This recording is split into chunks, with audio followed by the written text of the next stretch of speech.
What a better setting for a video than a setting sun, a cold breeze from the summer, and so I thought it was the best time to record this video.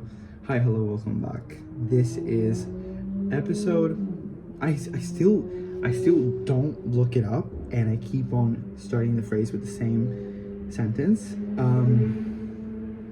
That's beautiful. This is the episode regarding my reading month of May. It was a crazy month. I am so satisfied with how many books I read and the ones that I picked up to read, and the challenges that I fulfilled this month, because they were a lot.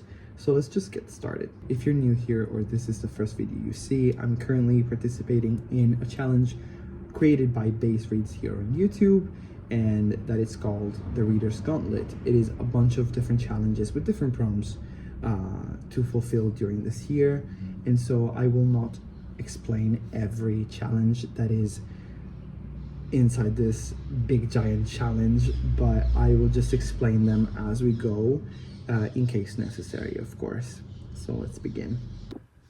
Hello, I started something and I didn't like it, and being the new kind of reader that I wanted to be, I actually DNF'd it at chapter 2, because we're saving our time, because our time is precious. And so I don't know what to read next.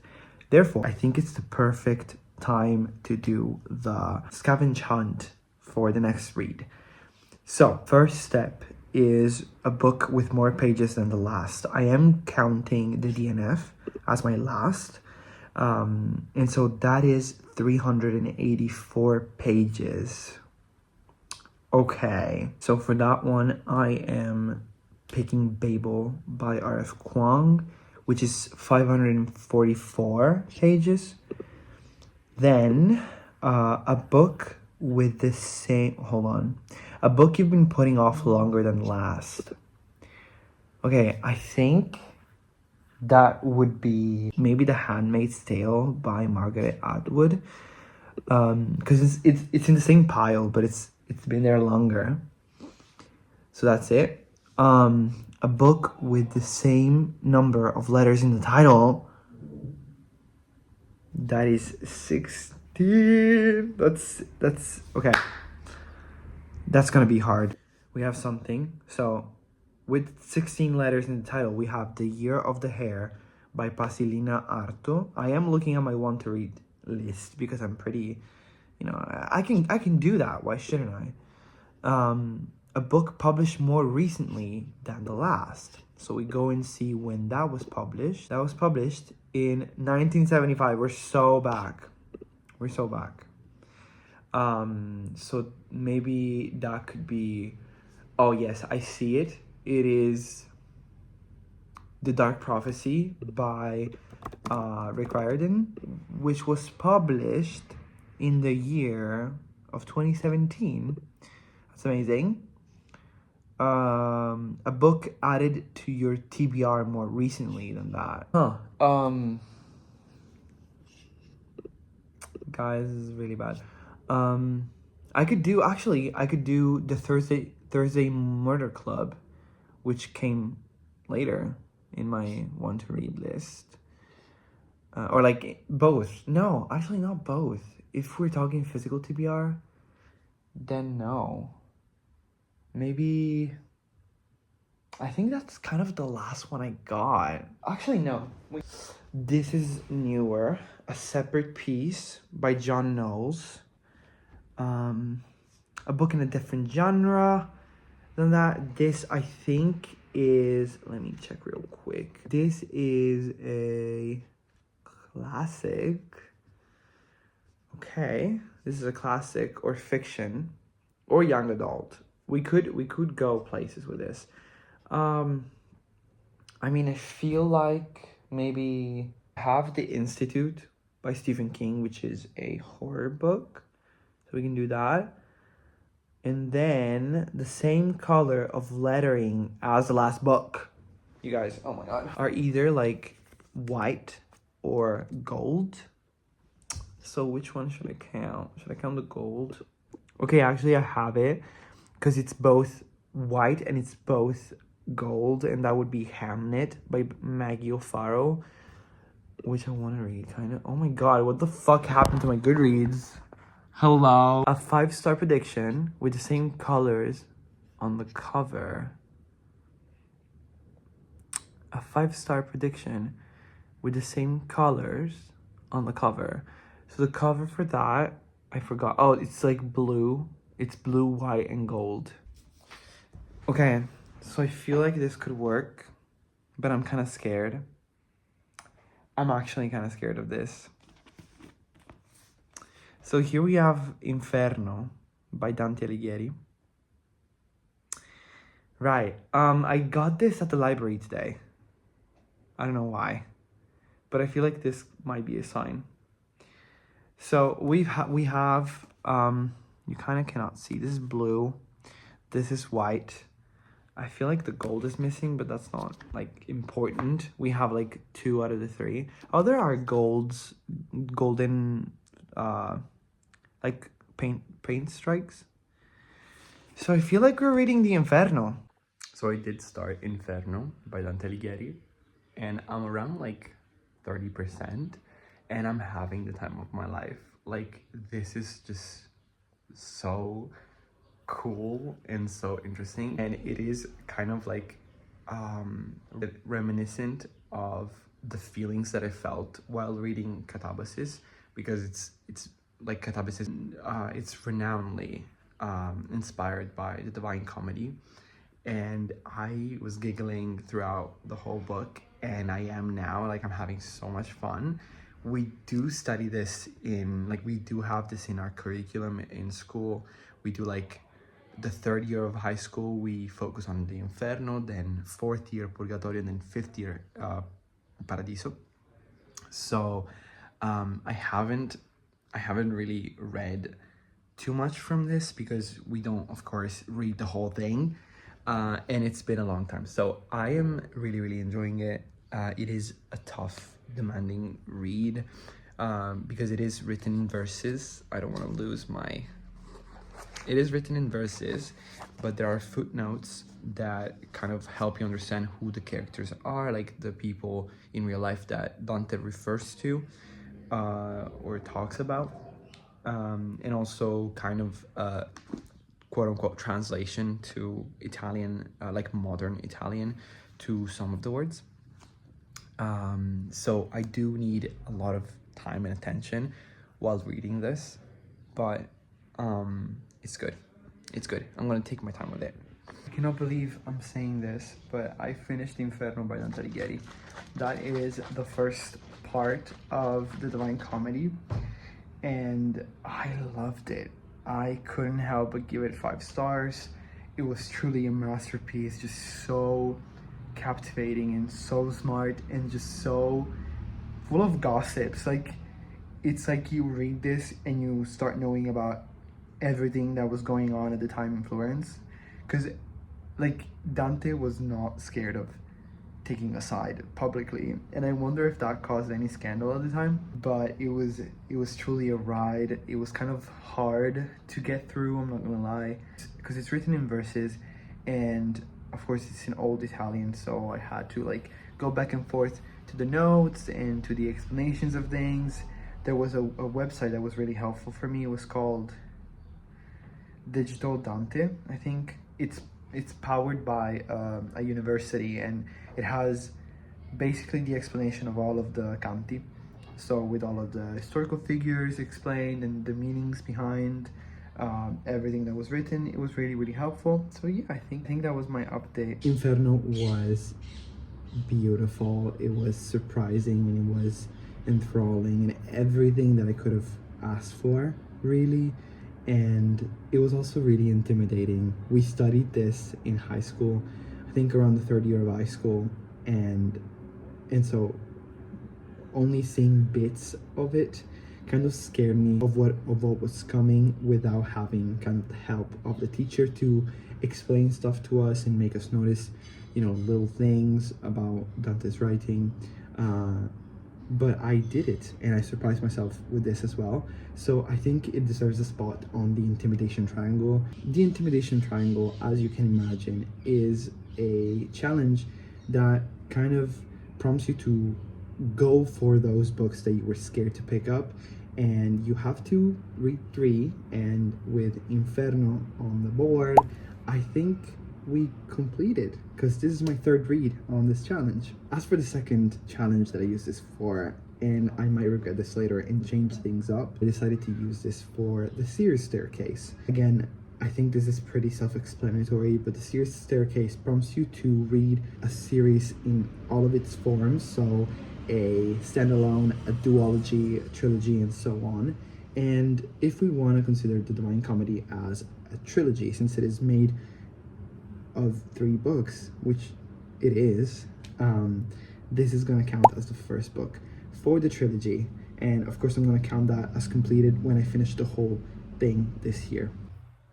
I have started Japanese Gothic by Kylie Baker. I have loved Bat Eater by her, and I decided that I want to read more from her, and this just came out in April, so I kind of jumped into it. I'm around 22%, and I need to be honest, this is not my kind of book. Her prose is beautiful, and her writing style is just so good. I don't know if I care enough about samurais, or like reading about samurais. I don't know. I think I'm gonna push through a little bit more and hope that this picks up, because it would be such a shame to DNF this. I wanted to give a quick update on Japanese Gothic. I have finished it and ended up giving this 4.25 stars. I'm really happy that I like this, because if Kylie Baker had missed this time for me, I would have probably died, because I have loved Bat Eater so much that I'm convinced that I will just like whatever she writes, and I am so happy to have been right, at least for this time too. At the beginning, I wasn't really sure. I was having some trouble with my first impact with this book. I have never really been interested in samurais, and neither in books or in movies or in history, and I was not really exposed to them at all throughout childhood or my education. Therefore, it was a bit hard to get into this. I was feeling a little bit bored, especially because I do think that the pacing at the beginning was slow, but I'm really glad that I stuck to it, and what convinced me were, first of all, the vibes that Kylie Baker sets are just immaculate. Even though you're not really familiar with Japan, I haven't really read a lot set in Japan or samurais or the 1800s in Japan. I think that she does a great job at immersing the reader into those. And also the characters. I think the characters were just so well written and so interesting that kind of helped me to power through and get to a point in which I was actually invested in the story, which I was at some point. I cannot say that I've understood everything that happened, because time loops or like time jumps in general are just a tiny bit confusing to me in any form of media. And I think that's kind of what the aim is. But I did really love the way that it was executed and the way the story unraveled. And I got pretty attached and emotional at the end. So I just think that she's just an amazing writer. Maybe this, like, I wasn't specifically the audience for this book, but her writing still made me enjoy it very much. For Japanese Gothic, which was one of my most anticipated read, I kept a spot for the April release exactly for this one. There is a challenge called the new release radar. Of course, this kind of prompts you to read one new book coming out in that month, and of course Japanese Gothic came out in April, and I didn't manage to finish it on time, so I finished it during May and used it for this challenge. The second challenge I used Japanese Gothic for was the creature feature. That is a challenge in which you kind of have to read a book for each of these fantastical creatures. Japanese Gothic is a story based on Japanese folklore and the meeting of these two people that live in different time. So one of them, of course, comes from the past and is, I think, considerable a ghost. So I think I'm gonna add that on the board and count that as done. Currently listening to Heated Rivalry on audiobook. And I feel like, I mean, if you haven't really followed what I thought about the previous book in the series, which was called Game Changer, I guess, I don't think anything could save these books. I think so the problem that I had with the first book was that the little bit of romance that we actually got was cute and it was actually well written, but there's very little of that, and it's too ahead in the book. Sorry about my hair. It's too ahead in the book, and I'm at like 60%, and they've fucked more than they've thought about each other romantically, which does not click with me. To me, it sounds like you as an old woman, not old, but you as a woman just like the idea of men having sex with each other, and that's what you want to write about.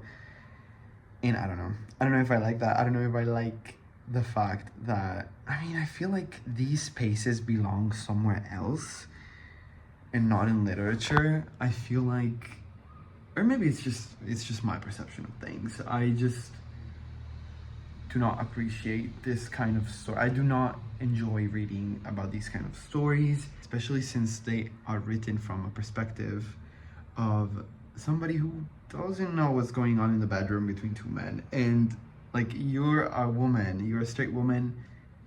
How are you only gonna write about sex between men? It just feels weird to me, and I am not loving it. Plus, the audiobook is really bad. I think it's making things worse, even though maybe not. I didn't listen to the first book. I only read it, and it was really awful, and this is really awful as well. So I think it's just, I think I've varied my perspective enough to judge what I think about this series and about this author's way of writing the story.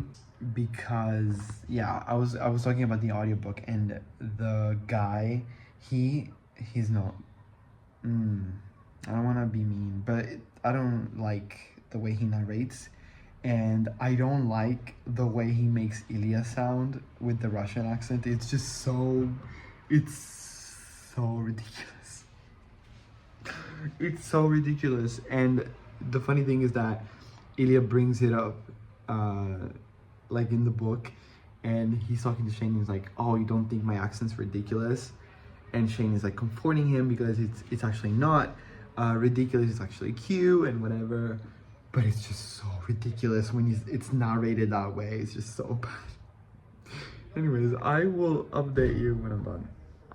I'm done with Heated Rivalry, and I mean, my feelings haven't really changed that much from when I last updated the video. My problem with it was that it was too much sex, and I feel like the romance, the little romance that we got, had a lot of potential, really, really good potential, and I felt that it was kind of wasted, because I would have much appreciated it if it was more of that rather than the sex, which I don't think it's like a universal problem, like, oh, this book is bad because there's too much sex and not enough romance. But for my liking, I did not enjoy this. I gave it 2.25 stars just because, again, there was a little bit of enjoyment in the romantic side, and there were some moments in which I mean, you've been reading about these characters for a bit now, and good things are happening to them, and you're happy. So there is like a genuine enjoyment sometimes, but my overall experience was not really positive. I don't think it was just the audiobook's fault. I think I just don't vibe with this genre of book, nor do I vibe with reading about a gay man's perspective, especially on sex, from a straight woman's pen, I guess. I don't know. Didn't love that. The audiobook was really bad. I felt like the narrator was trying too hard with the Russian accent that it kind of like made it sound ridiculous and just like annoying a little bit. So that is my view on the book. This next book was everywhere pretty much, but I kind of got convinced to finally pick it up thanks to a booktuber on here who is one of my most favorite and most just go-to booktubers on here, and that is Heather McLary. I love her content, and she gave this book a 5 stars.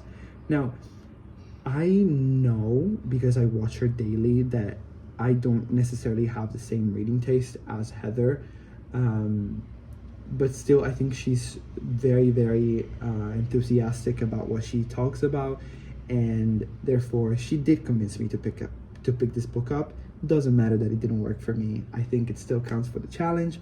The booktube challenge requires you to read a recent 5-star from your favorite booktubers, and that is 2 out of 3 that I have to read. The second challenge that I used this book for, and this has been an ongoing thing with this challenge for me, when an author has the name and the surname starting with the same letter, I just straight up go for the alphabet challenge. You can do this challenge in any way you like. You can use the first letter of the title, the first letter of the name of the author, the first name of the surname, and I go with the surname. Therefore, Rachel Reed goes to the R spot, marking, I think it's 12 out of 26, so we're almost in the middle of that. Hello, I'm so tired. I need to work on this vlog, so I'm trying to update on my reads, even though like they're going fast and I can't keep up. But I did start The House of My Mother by Sherry Frankie. It is a memoir. I mean, I don't know if you can call it a memoir, but it is a nonfiction book. It is about the 8 passengers case from YouTube, which I vaguely knew about, and I'm listening to the audiobook from Libby, and it's crazy.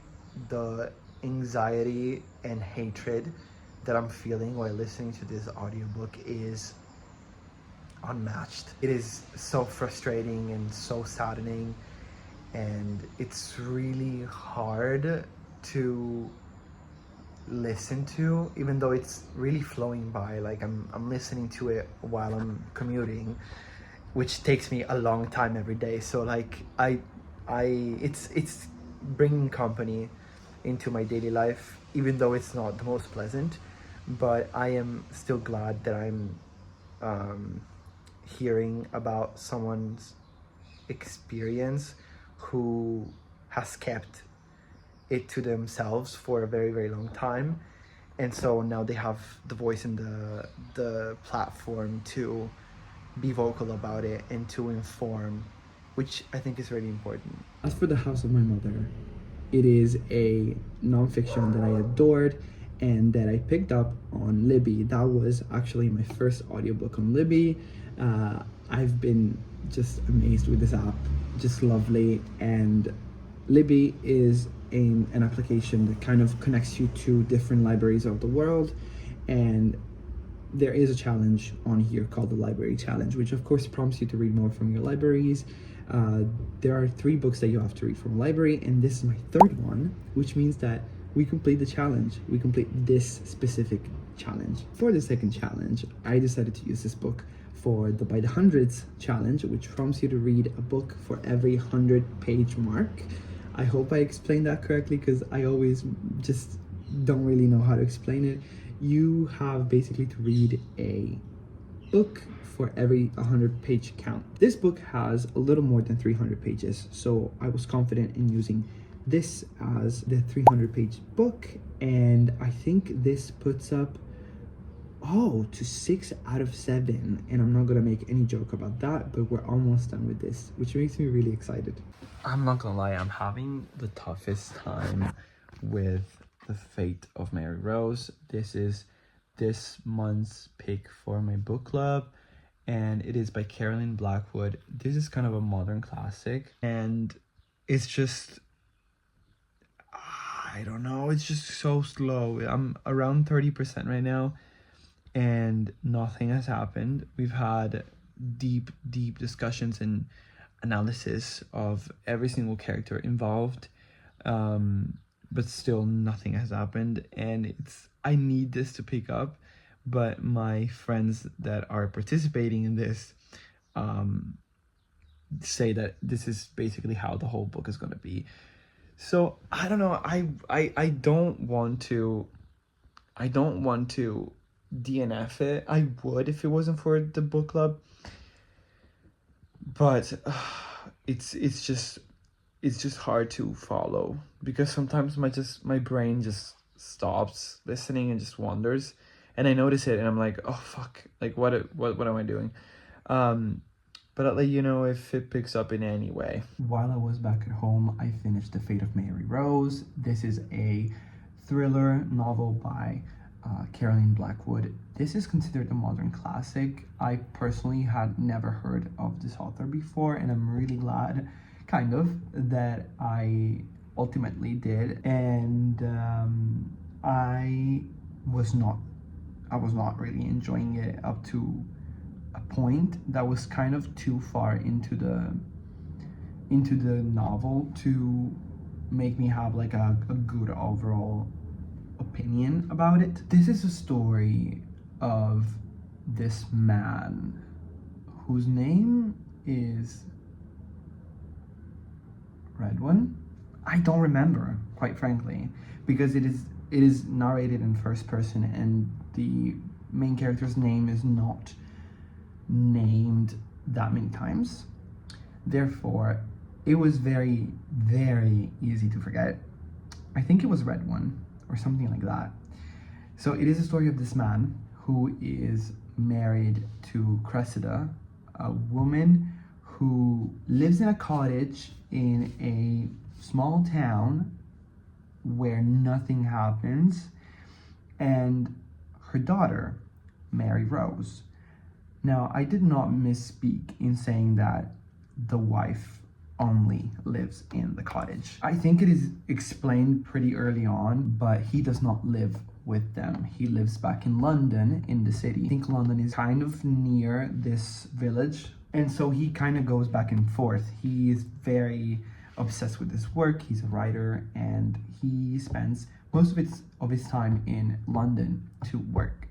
He also has an affair with this woman. So that's kind of what we are presented with, and we are introduced to the obsessive way that Cressida brings Mary Rose up. She is very pointy, she is very rigid, and she kind of wants to protect her daughter from the evil of the world. She's overprotective. She does not really allow Mary Rose to go out and play with other children, and she's just very tidy in the house. It is a very, very obsessive way of being a mother and being a housewife and being a wife, because they have this really weird relationship with Redone. I'm gonna call him that. I don't know if I don't care if that's his name or not, but they have this very polite relationship. They don't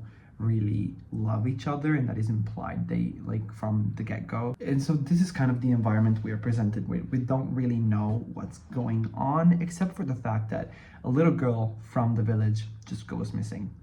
She goes missing, and she, of course, this being a very small town or small village, get the fuck out of here. It is affecting everybody in the village, and everybody's on their nerves. Saying more would kind of spoil the novel, especially because nothing really happens up to like the middle of the book, which was nerve-wracking, I'm telling you, because the author, she spends so much time in describing the personality of each presented character. And I mean anybody that shows up for the first half of the book. And I do understand that, because everybody is kind of important, but I didn't really enjoy that. To understand every character, we had to just spend half of the book just on that. I would have enjoyed it more if it was more spread out, or if the information were joined by other events, because again, it was pretty uneventful for a good chunk of the book, and that made the reading experience a little frustrating. And I was really trying hard not to DNF this, especially because it is a book club pick, and I just don't want to do that. And I'm really glad I did, because at some point being patient was rewarded, and I started enjoying the book a bit more. I'm not gonna lie, to kind of have that push, I started hate reading this for a little bit. Luckily, it wasn't much until it actually picked up, but I was like, oh, let's get this over with. Anyways, and on the better side of this writing style, I felt, and this is after I kind of got to the point where I was actually interested in the story, this reminded me a lot of the writing style of an author that I really enjoy, but I was having issues with at the beginning, and that is Michael McDowell. He is the author of the Black Water series. It is an incredible saga. I haven't talked about this on this channel for so long, and I finally did it again. I feel like I can breathe. Amazing story, but I'm not talking about that. McDowell had this really annoying habit at the beginning of describing to the bits everything regarding the environment surrounding the novel. And this is kind of how I felt at the beginning with McDowell.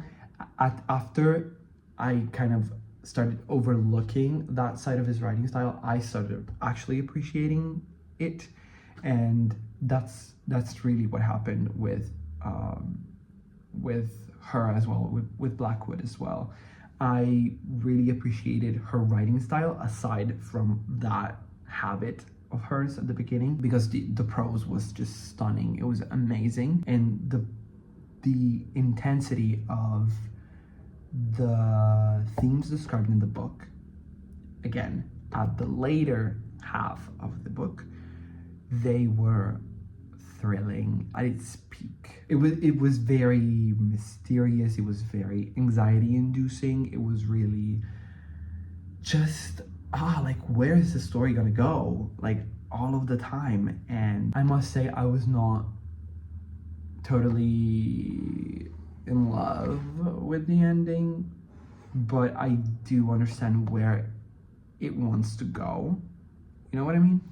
And so I'm not really sure about what to give this. I think I'm gonna give this a 3.75. It has been more than a couple of days of me finishing this, and I still did not set my mind onto a rating, and I think I'm kind of waiting to meet up with my book club. Yeah, I'll see if that changes during the editing phase, and I'll just put it somewhere. Fate of Mary Rose didn't really convince me story-wise, but the writing was just pure perfection, which kind of gave me a reason to want to read more from this author. And I like to refer to one of the challenges on the Reader's Gauntlet that prompts you to just give new authors a try. That is the new author challenge, and I tend to only use this for authors that I discover and then want to read more from in the future, and Caroline Blackwood is definitely one of them. So I think that brings us to 2 out of 3.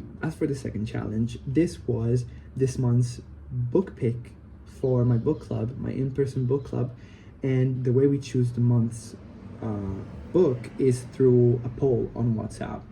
And I think it is the perfect occasion for me to go to the poll pick challenge. It is, of course, a challenge that prompts you to read a book picked from a poll. I think that's self-explanatory. I don't know why I just did that. That, I think, completes the poll pick challenge because this is my 3rd addition to the board. I'm not sure I ever talked about this book.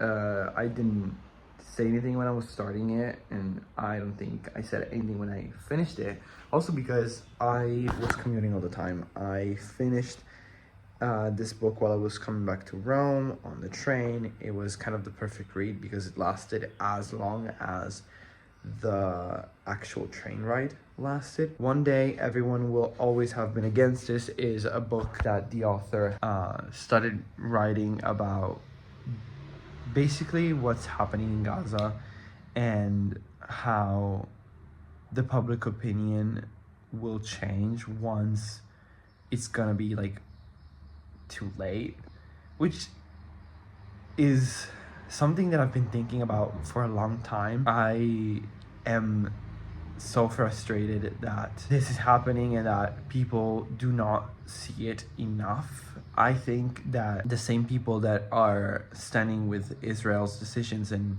its government are the same people that, if they were living in the period of the Second World War, we're gonna support Hitler and we're gonna support Mussolini and we're gonna support like all of those dictatorships that did atrocities on people. And nobody really realized after the war was done and after it started feeling like a sensitive topic, because where were those people when it was happening? And the answer is pretty clear now, because the same people are just closing their eyes on this, and they're purposefully ignoring it because it doesn't affect them directly. But there will be a day, how it is stated in the title of the book, but throughout the whole book itself, is that one day it's gonna be so bad and so distant in time that people are gonna realize how bad and messed up it was, and then they're gonna stand up for it when it's too late. It's really fucking frustrating, I'm not gonna lie. But the book was beautifully written, and I think it gave me some new viewpoints and considerations, and also it gave me a book rec, which I'm really excited about. I don't quite remember the name, but I ran to Goodreads to save it, to eventually go read it. But it is important to read books like this and to get informed and to speak up on what's happening in the world, because what worth is it gonna have when we speak about it when it's already too late, right? Anyways, 5 stars. I've been knowing about this book for a long time. I've been trying to inform myself as much as possible on the Gaza genocide and on what's happening with the world right now, and I was always planning to read this book. But also what prompted me to finally pick it up, other than the fact that it was available on Libby, was watching the last video of the Herkied from Sarah over to freshly read books here on BookTube, another one of my favorite creators on here, from whom I kind of was inspired with this format of my content, and so she gave this book a 5-star rating, and that made me pick it up immediately. And so this goes to complete the BookTube challenge, because this is my 3rd edition on the board. The second challenge I use this for is the new authors challenge as well. I think that The writing was just exceptional, and I would love to pick up another one of this author's books because the prose was just amazing. I don't quite know how the audio and the camera quality are gonna be, but I'm enjoying a nice, oh, you can't see. I am enjoying a nice sunset, and I was reading and I finished Saturn Returning. Finally. Saturn Returning, I don't know if I ever talked about this book before, but it is a story of three girls. They meet in college, and the book is basically about 10 years of their lives together and how they intertwine and, you know, how their relationships grow and evolve. And it is a lit fic, and for me it's always kind of like 50-50 with lit fic because it's very hard to keep me intrigued without really having a plot and only talking about characters. And I feel very sorry to say that this book did not work for me. I think I'm gonna give this a 2.5, if not something lower. The writing, I think, is very good. It is a debut novel, which almost surprised me because the writing is actually really good. What didn't work for me were mostly two things. The first thing is the structure of the book. Basically, we jump back and forth in different periods of their lives, all leading up to a certain point in which kind of like a big thing happens.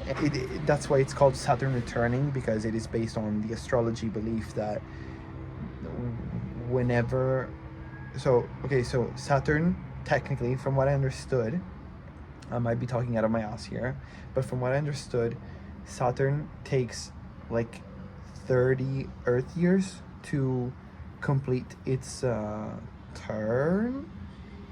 Question mark? I don't even know if I'm speaking properly, but and then technically that is when in those moments of your life you are living through this completion of the turn of Saturn. Technically, like, your life is very messy, it's very chaotic, and that's what it all leads up to the Saturn return for all of them. And so we go back and forth, and it's just really fucking confusing, and at some point I just couldn't care enough. And this is also aggravated by the second point that I was going to talk about, which are the characters. I found the characters just insufferable and unenjoyable and frustrating, and it was just so, I don't even know how to express it, but I could not care for any of them. I think Sylvia especially is just garbage of a character, and it's not that they're written poorly. I think they're intentionally written as chaotic people and morally wrong characters, I would say, but I just don't enjoy that in a book. I think when it's dragged on this much, and when it is especially a lit fic that is focused on the characters only, I cannot enjoy the story, and I could not wait until this book was over, actually.